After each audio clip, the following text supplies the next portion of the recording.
छोटे लोगों को बड़े घर का नौकर बनने में जो गौरव महसूस होता है, कहावत ही बनी उत्तर भारत में, बाप अंधेरे में मर गया, लड़का पावर हाउस लेके भागा है।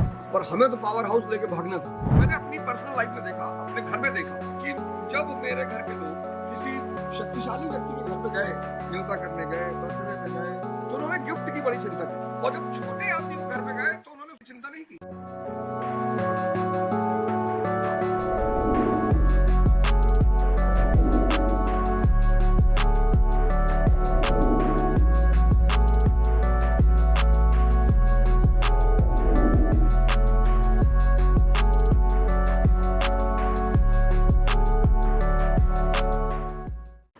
गोदान का छठा चैप्टर और अब शहर की कहानी शुरू होती है। जेठ की उदास और गर्म संध्या सिमरी की सड़कों और गलियों में पानी के छिड़काव से शीतल और प्रसन्न हो रही। तो राय साहब, 3 लोग पहुंचते हैं, पंडित ओंकारनाथ, श्याम बिहारी तनखा, बी मेहता। ओंकारनाथ जी संपादक हैं, श्याम बिहारी तनखा एक वकील कम LIC एजेंट हैं और बी मेहता एक प्रोफेसर है। तो तीनों लोग राय साहब के सहपाठी और पहुंच रहे हैं।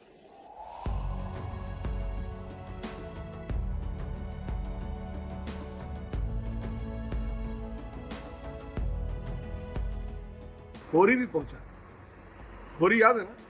होरी भी पहुंचा है और होरी ने 5 रुपए शगुन दिए। मेहता होता का जिक्र नहीं है शगुन देने का। होरी भी आया। अक्सर मैंने खुद भी देखा, मैंने देखा कि जितने लोग, मैंने अपनी पर्सनल लाइफ में देखा, अपने घर में देखा कि जब मेरे घर के लोग किसी शक्तिशाली व्यक्ति के घर पे गए, न्योता करने गए, बर्थडे में गए, तो उन्होंने गिफ्ट की बड़ी चिंता की। अरे यार, अब 501 रुपया देवे तो उनका का फील हुई। और जब छोटे आदमी को घर में गए तो उन्होंने उसकी चिंता नहीं की। आप समझो इस साइकोलॉजी को। जब आप किसी बड़े आदमी के घर जाते हैं, वो ऑलरेडी बड़ा है, पैसा वैसा है, उसके पास क्या चिंता है। आप नहीं भी कुछ देंगे तो कोई फर्क नहीं पड़ेगा। आप किसी मंत्री की बेटी की शादी में गए हैं, आप नहीं भी कुछ देंगे कोई फर्क नहीं पड़ेगा। लेकिन अगर आप किसी सामान्य परिवार के घर की शादी में गए तो आप कुछ देंगे तो फर्क पड़ेगा। लेकिन ह्यूमन साइकोलॉजी उल्टी है। ह्यूमन साइकोलॉजी ये है कि जब आदमी सामान्य घर में जाता है तो उसके ऊपर कोई फर्क नहीं पड़ता। पहले अव्वल तो जाता नहीं, लेकिन अगर चला भी जाए, अव्वल तो जाता नहीं, लेकिन अगर वो चला भी जाए तो उसके ऊपर कोई फर्क नहीं पड़ता। होरी ने 5 रुपया दिया। वो होरी जिसके घर में खाने को ठीक नहीं है, वो उसने 5 रुपया दिया। इसलिए जब ये सो कॉल्ड बड़े आदमी जब छोटे छोटे लोगों को एंटरटेन करते हैं ना, बिना कुछ लिए, 6:30 बज गए, बहुत सारे लोग बाहुबलियों के दरवाजे पहुंच गए होंगे, नहा धो के परफ्यूम लगा के। कुछ नहीं मिलने वाला। उसने सिद्धांत सीख लिया है कि देना ही नहीं, लेना है सर, तभी वो बाहुबली है।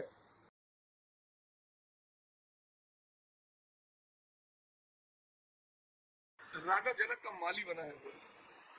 गुरूर से इतना फूल उठा है मानो यह सारा उसी के पुरुषार्थ से हो रहा है। छोटे लोगों को बड़े घर का नौकर बनने में जो गौरव महसूस होता है, आप देखो कभी कि जो बाहुबली है, ठेकेदार है, मंत्री है, विधायक है, इनके 2-4 लोग रहते हैं। जैसे भैया ने कहा यार रुमाल नहीं दिख रही, तो चिल्लाएंगे तो रुमाल लेकर आओ। एक आदमी भगेगा तुरंत जाके अंदर रुमाल लाने के लिए।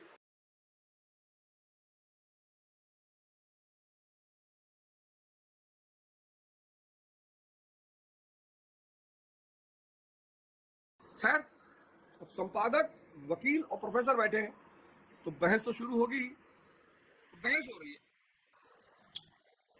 ओंकारनाथ को राय साहब की रत्न शक्ति में बड़ा संदेह था। प्रहसन लिखा उन्होंने। उनका ख्याल था कि प्रतिभा तो गरीबी में ही चमकती है, दीपक की भांति, जो अंधेरे में ही अपना प्रकाश दिखाता है। अब ये एक बड़ी बात है कि प्रतिभाएं गरीबी में चमकती हैं। कब? बहुत सारे गरीब, असहाय, उनको इस बात का एहसास ही नहीं होता कि वो असीम शक्ति का सोर्स है। गरीबी शर्म लेकर आती है।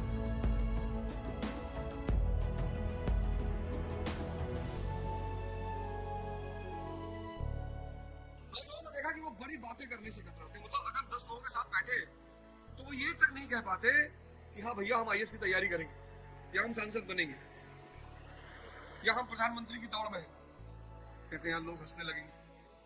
लोग हंसेंगे तभी तो तुम्हारे अंदर एक शक्ति पैदा होगी कर दिखाने की। हंसी, हंसी जो है वो दुनिया का सबसे बड़ा मोटिवेटिंग फैक्टर है, और आप में से बहुत सारे लोग इस हंसी से बचते हो। हमारे फादर पोस्ट ऑफिस में थे, क्लर्क थे। हमारे फादर पोस्ट ऑफिस में क्लर्क थे। हम शुरू से ऐसी बातें करते थे, ये कर लेना है, राज्य पे कब्जा कर लेना है, देश पे कब्जा कर लेना है। तो हमारे साथ जो संपन्न घरों के लड़के पढ़ते थे, अमीर तो कोई था नहीं, संपन्न थे, दाल रोटी उनके यहाँ ज्यादा थी, घी ज्यादा था, और कुछ नहीं था। तो मेरे साथ जो संपन्न घरों के लड़के पढ़ते थे वो कई बार मजाक ही उड़ाते। कहावत ही बनी उत्तर भारत में, बाप अंधेरे में मर गया, लड़का पावर हाउस लेके भागा है। पर हमें तो पावर हाउस लेके भागना था, क्योंकि हमको कुछ बातें बड़ी स्पष्ट थी, मेरे पिताजी ने बड़ी स्पष्ट कर दी थी कि जिन बातों को दोहराते रहोगे दोहराते रहोगे दोहराते रहोगे वो घट जाएंगी, क्योंकि वो तुम्हारे अंतस मन में जाके बैठ जाएगी, और जो चीज तुम्हारे अंतस मन में जाके बैठ जाएगी वो एक ना एक दिन होगी जरूर। तो जो गरीबी है, जहां पैसे का अभाव है, वहां शक्ति है। ये लड़के टहलते हैं सड़कों पे, करोल बाग में, आंधी हो, तूफान हो, कोरोना हो, चाहे जो हो, सड़क पे टहलते। कितनी इम्यून पावर हाई है उनकी। कोई लड़का कोरोना में सड़क वाला नहीं मरा, क्योंकि जितना ज्यादा संघर्ष उतनी ज्यादा व्यक्ति के पास शक्ति, जितना ज्यादा संघर्ष उतना ज्यादा व्यक्ति के पास शक्ति। आपको क्या लगता है कि संघर्ष कोई छोटी मोटी चीज है? बहुत बड़ी चीज है। संघर्ष बहुत बड़ी चीज, बशर्ते आपको संघर्ष समझ में आ रहा हो और संघर्ष का मजा आ रहा हो। फोर्स्ड संघर्ष ना हो। एक होता है फोर्स्ड, आप जबरदस्ती संघर्ष कर रहे हो, आप करना नहीं चाहते हो। हमारे में से कितने मित्र हैं इस वक्त जो संघर्ष करना चाहते हो? ना, नहीं चाहते, रो रहे हैं। आप में से किसी की 19 साल उम्र होगी, 20 साल उम्र होगी, बहुत होगी 25 साल होगी, और अगर 20 साल वाला संघर्ष से डर रहा है तो उसको शीशे के सामने खड़े होकर अपने आप को कम से कम 50 तमाचा डेली मारना चाहिए। यही तो समय है संघर्ष करने का। कोई शेरशाह सूरी जैसा आपको पैदा हो जाता है कि जवानी में भी संघर्ष, बुढ़ापे में भी करता है, वरना बुढ़ापे में तो लोग मर चुके होते हैं। 40 के बाद लोग मरना शुरू होते हैं, और 50 तक पहुंचते पहुंचते मेजॉरिटी लोग मर जाते हैं मन से। अब भैया हमसे एक्सरसाइज नहीं हो पाएगी, अब भैया हम दंड बैठक नहीं लगा पाएंगे। गरीबी जो है वो संघर्ष को बढ़ा देती है, और संघर्ष से शक्ति पैदा होती है, संघर्ष से सोच पैदा होती है। इसलिए कभी कभी बड़ी महान प्रतिभाएं गरीबी से ही उत्पन्न होती है। आप जिनकी जिनकी कहानियां सुनो, आप पॉडकास्ट, अब तो पॉडकास्ट का जमाना है, पॉडकास्ट का दौर है, कितने लोग कहानी सुनाते हैं, आपकी भी वही कहानी है।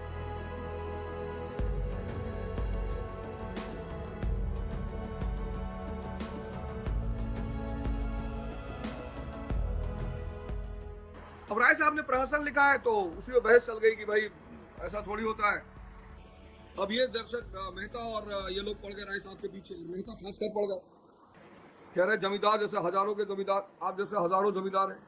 यदि आपकी धारणा है कि कृषकों के साथ रियायत होनी चाहिए तो पहला आप खुद करें।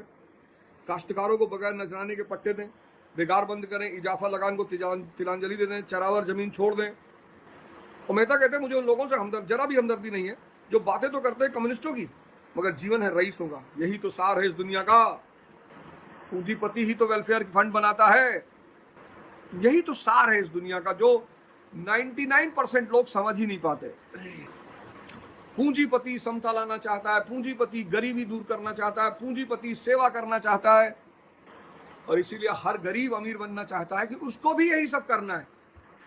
जो लोग आर्मी का इंटरव्यू देने जाते हैं, तो जो लड़के मॉक इंटरव्यू देते हैं तो यही कहते हैं कि हमें देश की सेवा करनी है। झाड़ू लगाओ, वो भी तो सेवा है देश की। जितने लोग आईएएस का इंटरव्यू देने आते हैं वो सही आंसर कोई दे दे तो निकाल दिया जाए तुरंत। यही तो मजा है इस दुनिया का। इसी सूत्र को समझने में तो बहुत सारे लोगों का जीवन बीत जाता है। सूत्र समझ में ही नहीं आता। गरीबी का नारा लेकर अमीर बनना है, सेवा का नारा लेकर नेता बनना है। अब आप किसी से जाके कहो कि मैं राजनीति में आ रहा हूं कि अरबों रुपया कमा लूंगा, आपको वोट देगा? भारत एक ऐसा देश है जहां लोग अपने पोस्टरों में लिखते हैं आपका बेटा, आपका भाई। अबे नेता चुनने आए कि रिश्तेदार बनाने आए?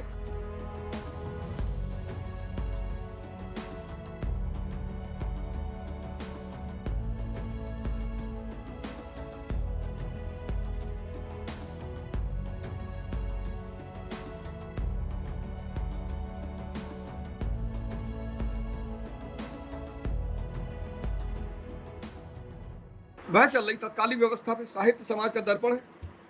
और प्रेमचंद जी जिस वक्त ये नॉवेल लिख रहे थे उस वक्त जमींदारी का दौर था। अब राय साहब कह रहे हैं कि देखो यार, अब राय साहब को पकड़ लिए लोग कि आप बहुत उदारता और इसकी बातें करते हैं, तो आप जमींदारी आप पहल क्यों नहीं करते, आप छोड़ क्यों नहीं देते जमींदारी। मेहता कहते हैं मैं नकली जिंदगी का विरोधी हूँ, मैं तो इसे कायरता भी कहता हूँ और धूर्तता भी, जो वास्तव में एक ही है।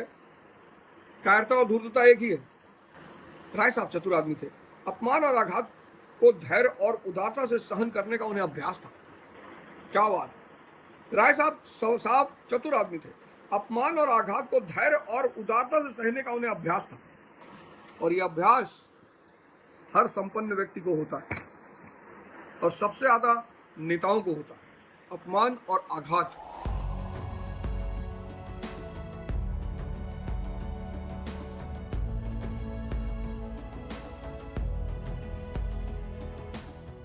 तो जहां भी ये तीन लोग बैठेंगे, संपादक, वकील और प्रोफेसर, वहां बहस होगी। बहस होगी तो उसका केंद्र या तो व्यक्ति होगा या कोई दर्शन होगा, व्यवस्था होगी। तो पहले तो इन लोगों ने राय साहब को निशाना बनाया और फिर उन्होंने जमींदारी व्यवस्था को निशाना बनाया कि अगर आप इतने ही अच्छे आदमी हैं तो आप छोड़ दीजिए इस व्यवस्था, खुद ही त्याग दीजिए जमींदारी को। अभी आगे राय साहब बताएंगे कि वो ऐसा क्यों नहीं कर पा रहे। तो जहां भी लोग बैठेंगे वहां व्यवस्था पे चर्चा होगी, व्यक्ति पे चर्चा होगी। और गरीब व्यक्ति जब भी अमीर आदमी के साथ रहने की कोशिश करेगा तो उसे उसकी कीमत चुकानी पड़ेगी, क्योंकि आप अमीर आदमी के साथ रहकर उसके रोशनी का कुछ अंश ले रहे हो। जब आप ताकतवर आदमी के साथ सेल्फी खिंचाते हो तो उसको एहसास होता है कि कहीं जाके इसका इस्तेमाल करोगे, कुछ नहीं है तो वायरल होने की कोशिश करोगे, कुछ ना कुछ तो करोगे। भाग्य का जो सिद्धांत है वो यही। भाग्य का सिद्धांत ये है कि अगर आप अपने मन के गुलाम हैं तो आपका भाग्य आपका मन लिखेगा, आप वहीं पहुंचोगे जहां आप चाहते हो। और अगर आपने अपने मन को गुलाम बना लिया है तो आप अपने भाग्य के रचयिता स्वयं होंगे। घबराए नहीं, टेंशन मत ले। हो सकता है कुछ लोग आपके ऊपर हंसे भी, और जिस दिन आप दूसरों पर ध्यान देना छोड़ देंगे ना, उस दिन आपकी 100% समस्या खत्म हो जाएगी। देखो जंगल में क्या है, कुत्ता है, सियार है, लोमड़ी है, शेर है, गधा है। अब गधे की जो नजर है वो घास से ज्यादा नहीं जाएगी। हम क्या एक्सपेक्ट करते हैं कि हर आदमी की नजर मेरी जैसी हो जाए, नहीं हो पाएगी। कुत्ते की नजर हड्डी से ज्यादा नहीं जाएगी, लोमड़ी की नजर बचे हुए गोश्त से ज्यादा नहीं जाएगी, और शेर की नजर हमेशा शिकार पर रहेगी। सबकी एक जैसी नजर कभी नहीं हो पाएगी। श्री कृष्ण और बलराम भाई हैं, एक ही घर में पैदा हुए, लेकिन दोनों का दृष्टिकोण कितना अलग। जब भी कोई व्यक्ति कोई बात बोलता है वो बेसिकली अपनी दृष्टि का प्रदर्शन करता है। खाली है, फ्रस्ट्रेट भी हो सकता है, कुछ उसे बोलना है। अब तो सोशल मीडिया जब से आ गया तब से कितनी सुविधाएं हो गई, कोई कुछ भी बोल रहा है। क्यों? क्योंकि लोगों को बोलना है।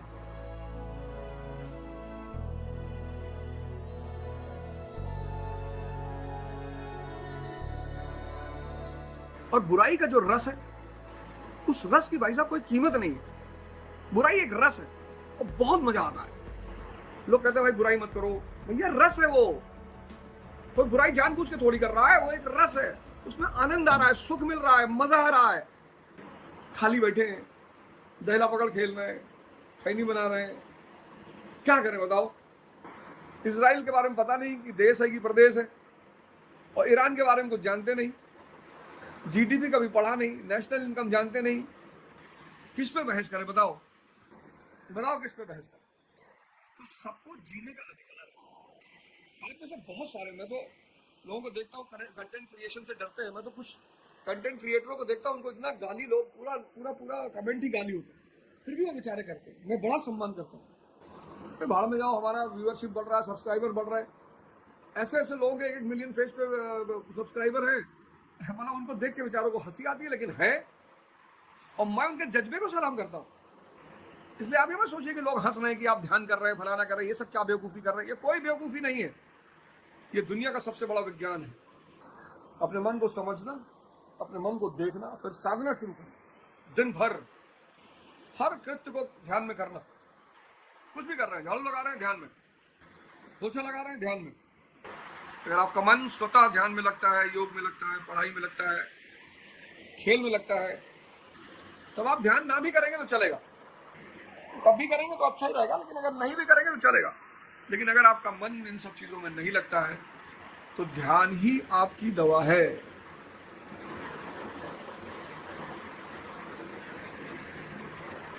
लोग कहते हैं दिल्ली चले जाएंगे तो माहौल मिल जाएगा, पढ़ेंगे। कितने लोग यहाँ आए, माहौल मिला? दिल्ली का माहौल तो और खतरनाक है, जलवा, ग्लैमर, पूंजीवाद। आपको पढ़ाई करनी ना, आप छोटे शहरों में रहिए, पटना में रहिए, इंदौर में रहिए, भोपाल में रहिए, इलाहाबाद में रहिए, सारा कोर्स ऑनलाइन मिल रहा है, लाइब्रेरी में बैठ के पढ़िए। जब भी आप ऑनलाइन कोचिंग करें तो घर में मत पढ़िए बैठ के। घर में पढ़ेंगे तो कोई रजाई में लेटा रहेगा, कोई कुछ करेगा, कोई पढ़ते पढ़ते चाय बनाने चला जाएगा, कोई सोचेगा लाओ जला लें। अगर आप ऑनलाइन कोचिंग करते हैं तो आप लाइब्रेरी में बैठ के पढ़ा करिए।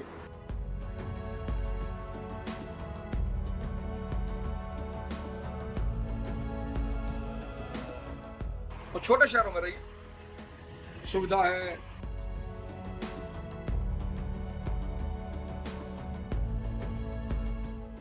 अब जनसी को तो ऑनलाइन पढ़ने में कोई दिक्कत नहीं, और सिर्फ सस्ता देख के मत पढ़िए। जितनी सस्ती कोचिंग उतने सस्ते टीचर।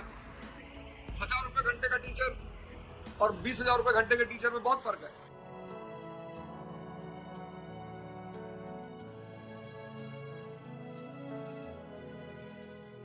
और कोचिंग में जो पढ़ने जाते हैं उनसे ज्यादा बर्बाद जिंदगी किसी की नहीं होती।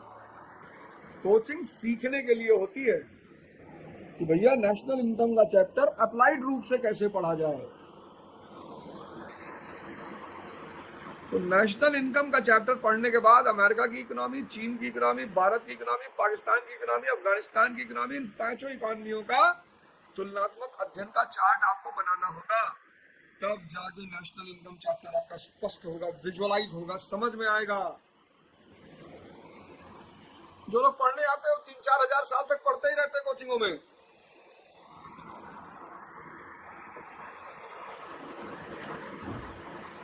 आंख बंद, शरीर ढीला, सांसों पे ध्यान, इष्ट चिंतन। जाप नहीं करना है।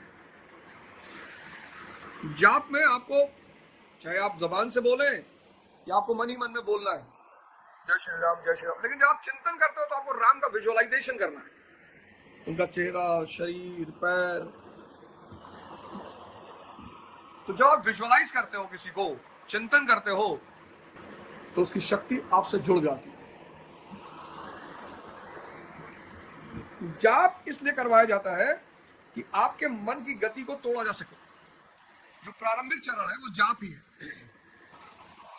आपका मन बड़बड़ा रहा है, उसी में आपने माला उठा ली,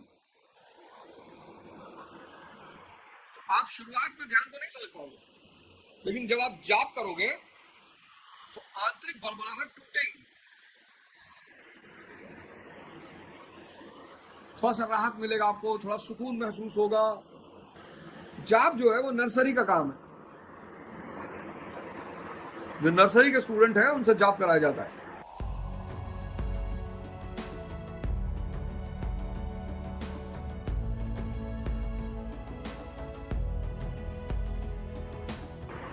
शरीर ढीला, आंखें बंद, सांसों पे ध्यान, इष्ट चिंतन।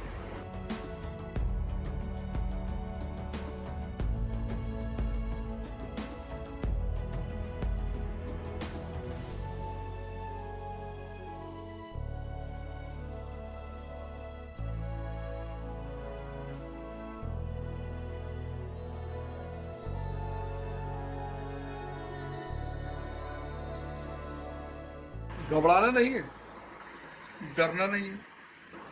जैसे जैसे आंतरिक क्षमता का विकास होगा वैसे वैसे बाहर की उपलब्धि दिखाई पड़ने लगेगी। बाहर की उपलब्धि आंतरिक क्षमता के सिवा कुछ भी नहीं है। उसी पे तो गाना बना है, जिसका जितना हो दामन आंचल यहाँ पर, उसको सौगात उतनी मिलेगी। तो जो चपरासी है वो चपरासी वाली क्षमता रखता है, जो बाबू है वो बाबू वाली क्षमता रखता है, जो आईएएस है वो आईएएस वाली क्षमता रखता है, जो मंत्री है वो मंत्री वाली क्षमता रखता है। क्षमता यानी करुणा, धैर्य, विवेक और साहस, ये 4 क्षमताएं हैं जो ईश्वर के हाथ में है। किसी से खुश होता है तो एक दे देता है, तो जो एक पा गया वो भी महान हो जाता है, और जिससे बहुत खुश होता है उसको चारों दे देता है। भगवान राम को चारों दे दिया, भगवान कृष्ण को चारों दे दिया, बुद्ध भगवान को चारों दे दिया, तो जिसको चारों दे दिया वो भगवान हो गया। देता नहीं है जल्दी, क्योंकि आदमी मांगता नहीं है। दे कैसे? आदमी मांगे तब तो दे। आदमी कह रहा भैया गाड़ी दिलवा दो, शादी करवा दो, खूबसूरत लड़की से, तोते की नाक वाली लड़की, खूबसूरत लड़की, गोरी लड़की, लंबी लड़की, जो मेरी मौत बन जाए, क्योंकि मुझे भोगना है, मुझे पत्नी की तरह थोड़ी रखना है, दोस्त की तरह थोड़ी रखना है। और जिसका भी भोग करोगे वो तुम्हारा शोषण करेगा, वो चाहे जीवित हो चाहे अजीवित हो। तो मर्सिडीज लेकर आओगे तो मेंटेनेंस तो देना ही पड़ेगा ना। तो बहुसंख्यक लोग परमात्मा से ये सब मांगने ही नहीं जाते। अच्छा, उनको पता भी नहीं कि ये मांगना है। 4 क्षमताएं हैं, 4। आप सांस को देखते रहिए बस, सिर्फ 4 क्षमताएं। और भगवान अगर इन चीजों को अपने हाथों में नहीं रखता तो कौन मानता कि वो भगवान है? लंदन में पढ़े, ऑक्सफोर्ड में पढ़े, देहरादून में पढ़े, शिमला में पढ़े, और प्रधानी नहीं जीत पा रहे। और एक आदमी गांव में स्कूल नहीं गया कभी, सांसद है। यही सब चीजें तो आदमी को परेशान करती हैं। आदमी इस दुनिया को देखता है, बहुत परेशान होता है कि भैया हम झूठ नहीं बोले, हमारा भगवान हमको पैसा नहीं दिए कभी। अब पैसा कमाने की एलिजिबिलिटी झूठ है, तुमको पता ही नहीं चल पाया। आप देखो लोग कितना परेशान। अक्सर लोग संतों से, महात्माओं से सवाल करते हैं कि महाराज जी, इस दुनिया में जो बुरे लोग हैं वो इतनी तरक्की क्यों करते हैं महाराज जी? क्योंकि अच्छा, अब मजेदार बात देखिए, मजेदार बात ये देखिए कि शरीफों को भी तरक्की चाहिए। किस तरह की? खूब पैसा आ जाए और 10-10 मर्सिडीज। अब महाराज जी उनसे फिर बताते हैं, उनको टालते हैं कि देखो भैया, प्रारब्ध है, फलाना है, धमाका है, पिछले जन्म में वो अच्छा कर्म किए होंगे। महाराज जी भी सही बात नहीं बोलते, क्योंकि वो जो बेईमान लोग हैं वो भी उनके चेले हैं। इस दुनिया में माया को जीतने के लिए माया के सिद्धांत को जानना पड़ता है। ब्रह्म के सिद्धांत पर माया नहीं पाई जा सकती। ये जो मध्यम वर्ग है ये जीता है ब्रह्म के सिद्धांत पे और चाहता है माया।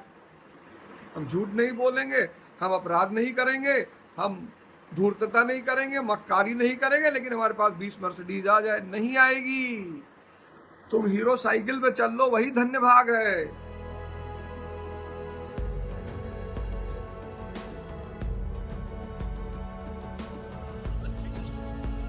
द्वंद्व का शिकार।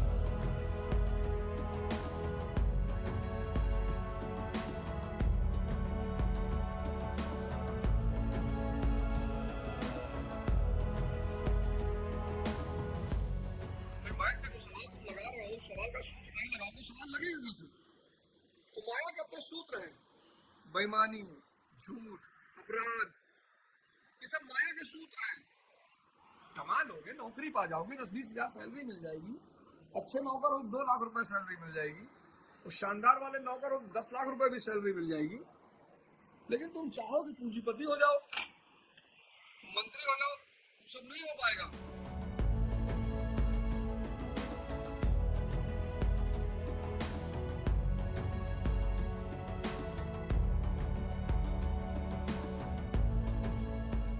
तुम अगर चाहो कि हम ब्रह्म के सिद्धांत पर चलें, अब कबीर दास जी के पास माया नहीं होगी, तुलसीदास जी के पास माया नहीं होगी, संत रविदास जी के पास माया नहीं होगी, गुरु नानक देव जी के पास माया नहीं होगी, क्योंकि वो ब्रह्म के रास्ते पे चल रहे हैं।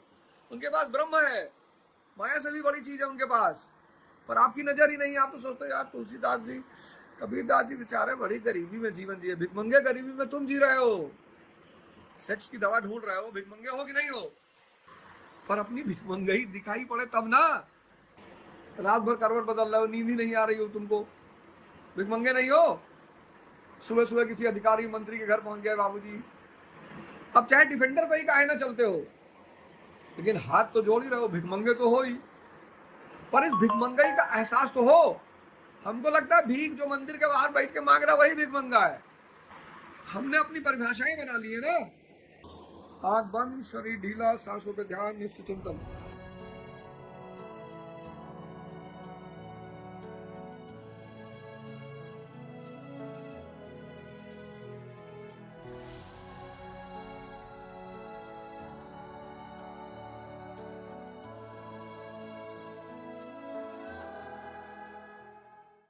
हमने भिखमंगाई की अपनी परिभाषाएं बना ली।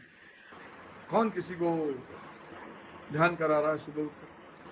लेकिन अगर आप में से 2-4 लोगों को भी बात समझ में आ रही है, बड़ी बात है। अगर आप में से 2-4 लोगों को भी बात समझ में आ रही, 2-4 बहुत है। मुजरा देखने लाख लोग आते हैं, ध्यान करने कहाँ लाख लोग आएंगे?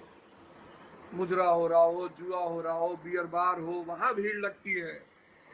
मानव का मनोविज्ञान अगर आप नहीं समझते हो तो आप हमेशा निराश। बहुत सारे लोग निराश होते हैं, भैया हम योग करा रहे, कोई पार्क में आ ही नहीं रहा, क्या करा रहे हो? तो कोई आ नहीं, खुद ही करो बैठ के पार्क में। एक आदमी आ जाए बहुत है। भीड़ कहाँ होती है? जुए के अड्डे पे। जब लोग दैला पकड़ ताश खेलते हैं तो 4 खेलते हैं, 15-20 देखते हैं खड़े होके, उनका कोई टाइम वेस्ट नहीं हो रहा है। कोई डांसर आ गई बॉलीवुड की, रहा है मरा जा रहा है, पूरा तरीके पूरा शहर डूटा जा रहा है। तो भीड़ होती है शराब के अड्डे पे, जुए के अड्डे पे, मुजरा पे। तो आज दिन का डायरी उठाइए, अपना पूरा दिन भर का शेड्यूल बनाइए, पूरे दिन का शेड्यूल बनाइए। डायरी उठाइए और पूरे दिन का शेड्यूल बनाइए। 7 बज रहा है, 7, 5, 12, 12, 5, तो 5 बजे तक आपके पास 10 घंटे का समय है। 7 बजे तक बना लिए 12 घंटे, और शेड्यूल के हिसाब से काम करिए। और जहां भी आपका मन भटके, आंख बंद करिएगा, सांस देखिएगा और इष्ट चिंतन करिएगा, तुरंत वो बदल जाएगा। ये छोटी छोटी बदलाहट आपके जीवन को पूरी तरह से बदल देगी। जय हिंद, जय भारत।